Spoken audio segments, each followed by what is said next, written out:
बड़ा अच्छा पक्ष रखा यहाँ पर रंजना जी ने। उससे पहले दीपिका भी बोली, उन्होंने भी कुछ उदाहरण रखे। मुझे नहीं पता आप उनकी बात सुन पाई कि नहीं सुन पाई, लेकिन अब आप एक वकील भी हैं, एक महिला भी हैं, एक सामाजिक कार्यकर्ता भी हैं और बातों को दोनों तरह से समानता से देखते हैं। जितनी मेरी पुरानी बातें आपसे हुई हैं, आपका क्या पक्ष? देखिए, आपकी बात से मैं भी सहमत हूं कि अगर एक भी सुसाइड हो रहा है, अगर एक भी अतुल सुभाष हो रहा है, तो कानून की नजर में सब बराबर हैं। तो लेकिन अतुल सुभाष के केस में हमको ये देखना पड़ेगा कि रीजन क्या था। वो जो जौनपुर का फैमिली कोर्ट था, उसमें जो है केस तारीख पे तारीख क्यों आ रही थी, क्यों उसको बार बार बुलाया जा रहा था। जब पति पत्नी बैंगलोर में रह रहे थे तो केस बैंगलोर में क्यों नहीं चलाया गया, क्यों क्रिमिनल जस्टिस सिस्टम का मिसयूज किया गया, और उस जज पे हमने क्या कार्रवाई की, हमने कुछ सिस्टम अकाउंटेबल किया कि नहीं किया। तो ये चीजों पे अगर हम एम्फेसाइज नहीं करेंगे, तो अगर एक महिला भी कानून का दुरुपयोग कर रही है, तो हमारे लिए जो है एज अ लॉयर मेरे लिए बात बहुत सीरियस हो जाती है। किसी को भी जस्टिस सिस्टम को मिसयूज करने की ताकत हमको नहीं देनी है, और ये ताकत आती है पैसे से। आप जो है बड़े से बड़े वकील लगा दीजिए या आप जज को अप्रोच कर लीजिए। सारी दुनिया देख रही कि कैसे एक जज के आउट हाउस में करोड़ों रुपए जले हुए मिले हैं। तो ये सब दिखाता है कि कहीं करप्शन जो है डीप सीटेड हो चुका है। और रही डाउरी डेथ की बात, मैं रंजना जी से बिल्कुल सहमत हूं कि आज भी औरतें ही जल के मर रही हैं डाउरी के लिए। कोई भी पुरुष डाउरी के लिए नहीं जलाया जा रहा है। पुरुष अगर पति जो है वो सुसाइड कर रहा है तो वो उसके अपने उससे कर रहा है, भले ही सिस्टम उसको कंपेल कर रहा है। बट एक महिला, एक विवाहित महिला अगर जल के मर रही है तो उसको उसके ससुराल वाले, उसके पति मिल के जला रहे। और एक दिन में अगर 24 महिलाएं जल के मर रही हैं, मतलब 6400 एनसीआरबी के लेटेस्ट आंकड़े हैं, तो ये तो और भी सीरियस हो जाता है। 2-3 सुसाइड के लिए हम इतना इशू बना रहे हैं कि 498A का मिसयूज हो रहा है। तो ये जो 6400 औरतें जल के मर रही हैं, ये किस चीज का मिसयूज हो रहा है, हम क्यों नहीं रोक पा रहे हैं इसको, ये सवाल हम भूल नहीं सकते। लेकिन अगर एल्यूमिनी की बात होती है तो हम आर्टिकल 14 पे जाते हैं, equality before law, equal protection of laws. और जब हम स्त्री पुरुष आज बराबरी की बात कर रहे हैं, तो अगर पुरुष की पत्नी से पति की इनकम जो है कम है पत्नी से, तो पति को मेंटेनेंस मिल सकता है। और यही एक महाराष्ट्र में बॉम्बे हाईकोर्ट की बेंच ने दिया था, 30,000 रुपए पति को उन्होंने दिया मंथली खर्चा, क्योंकि पत्नी की इनकम ज्यादा थी। और अब धीरे धीरे इस तरह के केसेस बढ़ रहे हैं जहां पे पतियों को भी दिया जा रहा है। विदेश में तो हम देखते ही हैं कि मिलियंस ऑफ डॉलर्स हस्बैंड्स को मिल जाता है if the wife is more successful and she has more money. तो यहाँ भी वो प्रथा आ रही है। बट ज्यादातर क्योंकि हमारे यहाँ एक पेट्रियार्की है, एक माइंडसेट है कि महिलाएं घर में रह के बच्चे देखती हैं, पुरुष काम करता है, इस वजह से पत्नियां जो है वो अपना सारा पीक टाइम काबिलियत होने पर भी वो नौकरी नहीं करती, वो बच्चे पालती है। तो जब कोर्ट में हम ये मांगते हैं हर जाना, तो वकील जज ये देखता है कि वो नौकरी कर सकती थी, उस पर काबिलियत थी, वो इंजीनियर बन सकती थी, सब कुछ बन सकती थी, लेकिन उसने बच्चों को पालने के लिए छोड़ा। और उसके बाद अगर पति जो है उसको तलाक देता है या उसको डिवोर्स देता है या उसको डोमेस्टिक अब्यूज करता है, वायलेंस होता है, तो उस पत्नी को कॉम्पेंसेशन की उसकी अधिकार बन जाता है। और ये डीवी एक्ट भी कहता है और 498A भी कहता है कि आपको क्रूएल्टी प्रूफ करनी है। और क्रूएल्टी जो कहा गया है, cruelty can be economic, it can be physical, it can be mental. तो हमारा कानून तो बहुत ही लार्ज हार्टेड है, वो मेंटल क्रूएल्टी पे भी आपको कॉम्पेंसेशन देने को तैयार है, आपको प्रोटेक्शन ऑर्डर देने को तैयार है। यहां तक कि अगर एक घर में, मैंने खुद इतने केसेस देखे हैं कि जहां पति पत्नी सही ढंग से नहीं रह पा रहे, वहां पे कोर्ट ने आगे आके इलाका अलग कर दिया है कि वाइफ इस एरिया में रहेगी, हस्बैंड इस एरिया में रहेंगे, कॉमन एरिया में सीसीटीवी कैमरे लगा दिए, प्रोटेक्शन ऑफिसर्स बैठे हुए हैं जो प्रोटेक्शन देते हैं आपको एल्यूमिनी के अलावा। अगर आप वर्क प्लेस पे हैं, वहां पे आपका पति आके आपको परेशान करता है, तो आपको रेस्ट्रेनिंग ऑर्डर भी मिल सकता है कि पति आपके एरिया में नहीं आएगा। तो कानून जो हमारा है, DV is a civil act, 498 is a criminal. आपको जो क्रिमिनल तहत में जो है कि हालांकि अगर लोग कह रहे हैं कि मिसयूज हो रहा है, तो कौन मिसयूज कर रहा है, ये सवाल आपसे मैं पूछना चाहूंगी। ये मिसयूज महिला नहीं कर रही। महिला अगर आ रही है कि मैं क्रूएल्टी फेस कर रही हूं, वो अगर 3 को 5 करके बता रही है, तो पुलिस का क्या रोल हो जाता है? पुलिस का काम है कि वो इन्वेस्टिगेशन करके सच्चाई तक जाए। अभी तो सुप्रीम कोर्ट ने वैसे ही कह दिया है, आप 41A में समन देंगे, आप अरेस्ट नहीं करेंगे। पुलिस का काम है वो इन्वेस्टिगेशन करे।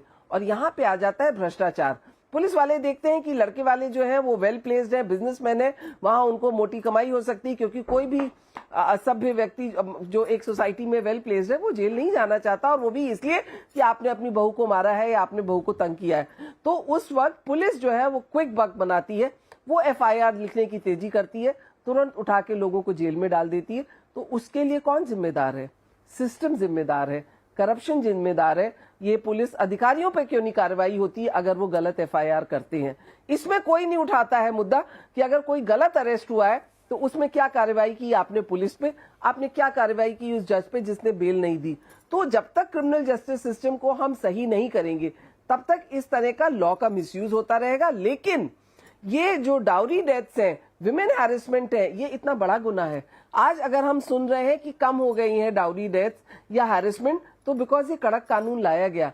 अगर हम सती का कानून नहीं लाते तो एक जमाना था जब विमेन को जला दिया जाता था।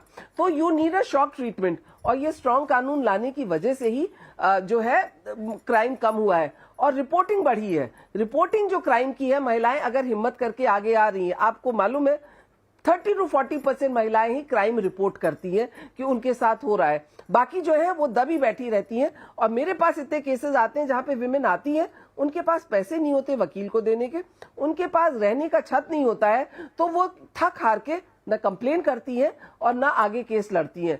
तो जो जाबाज महिलाएं आगे आ रही हैं, we need to stand by them, we need to believe in them. और इसलिए मैं कहूंगी कि सिस्टम की जवाबदारी ज्यादा हो जाती है। अगर जौनपुर की जज ने जानबूझ के अतुल सुभाष को बार बार बुलाया और उसको कहा कि तुम पैसे दो, उसकी इंक्वायरी क्यों नहीं की गई? उस वक्त तो सबने कहा कंटेम्प्ट ऑफ कोर्ट हो जाएगा। और मुझे लगता है जुडिशियल अकाउंटेबिलिटी का भी समय आ गया है। अगर आप चाहते हैं कि जस्टिस सही ढंग से हो तो everyone has to be made accountable. सही बात है, सबको अकाउंटेबल होना होगा। बात पूरे सिस्टम की, और पूरी बहस में कई लेयर्स हैं। बात एलिमनी से शुरू हुई है, लेकिन पूरा जुडिशियल सिस्टम, देश का ताना बाना, महिलाओं की स्थिति, एक पुरुषों का मामला, सब कुछ इसमें है। पवन साहब, चूंकि बात कानून के इर्द गिर्द है और आज एलिमनी की हम बात कर रहे हैं, लेकिन कानून में भी क्या उस लिहाज से फ्लेक्सिबिलिटी होनी चाहिए? नो डाउट कि महिलाओं की क्या स्थिति है, अभी आभा जी ने भी बताया, उससे पहले रंजना जी ने भी बताया, और वो तो उस पर तो ऐसे सैकड़ों घंटे हम बात करें तो भी कम पड़ेगा।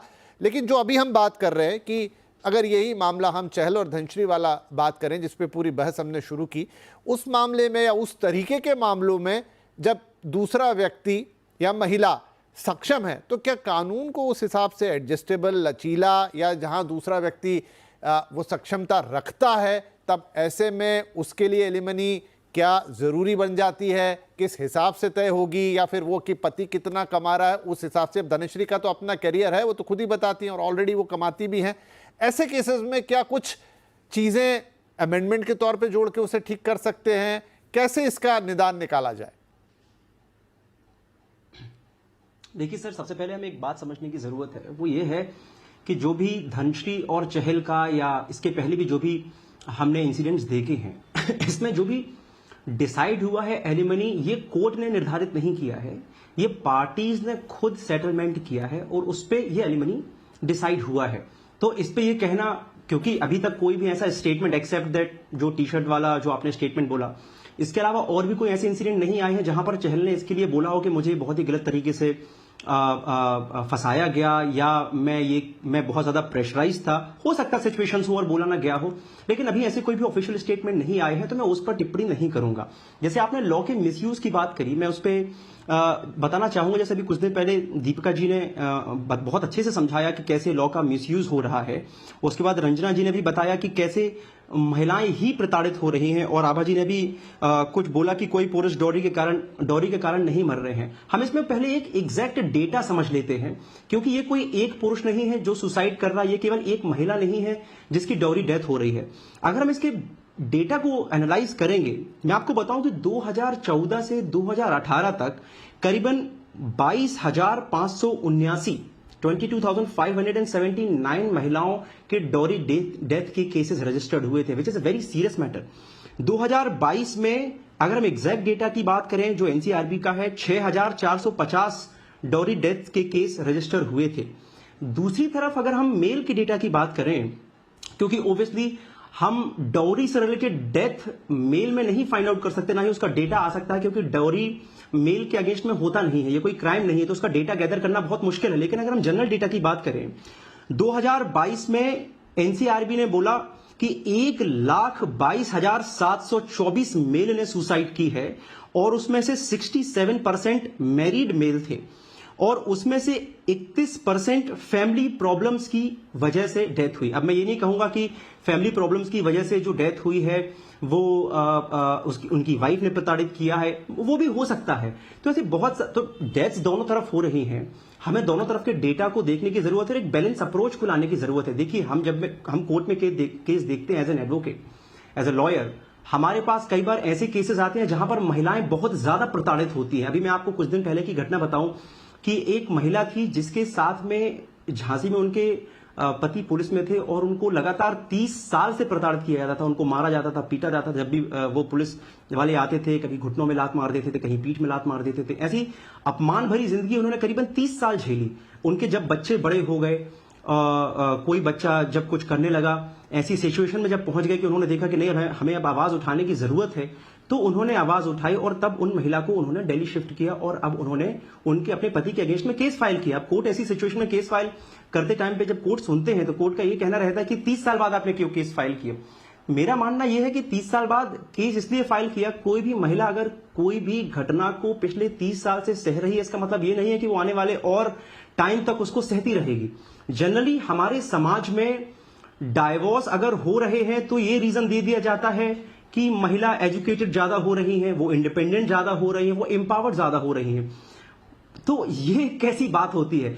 अगर कोई महिला मोर एम्पावर्ड हो रही है, मोर इंडिपेंडेंट हो रही है, और अगर अपने फंडामेंटल राइट्स को समझती है, अपने कानूनी अधिकारों को समझती है, तो आवाज उठाएगी, और ये आवाज उठाना जायज है। लेकिन इसका पूरा का पूरा केवल भार महिलाओं पे डाल देना कि आप क्योंकि इंडिपेंडेंट हो रहे हो।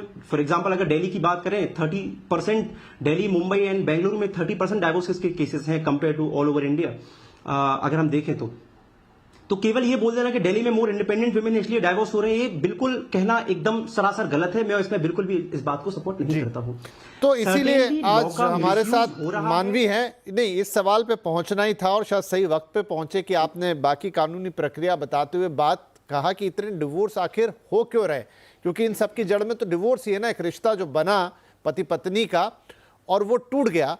मानवी, एक महिला का इंडिपेंडेंट होना या समाज में बदलाव, विचार अब बहुत ओपन हो गए हैं, अब कोई किसी को सहन नहीं करता, मतलब ज़रूरी नहीं है कि प्रताड़ना ही हो हर जगह। डिवोर्स तो यहाँ पर आजकल ऐसे भी हो रहे हैं कि भाई नहीं समझ में आ रहा हम दोनों को एक दूसरे का कामकाज, उसमें दो लोग झगड़ रहे हों ऐसा ज़रूरी नहीं है, या दो लोग एक दूसरे के साथ कुछ हिंसा कर रहे हों ऐसा ज़रूरी नहीं है। बहुत मामूली सी चीज़ों पर भी लोग आजकल अलग हो रहे हैं। अब उसके पीछे एक बड़ा ताना बाना है समाज का, बदलती चीज़ों का, लेकिन फिर भी हम समझना चाहेंगे कि मोटे तौर पर आप चूंकि एक सेल्फ डेवलपमेंट कोच हैं, क्या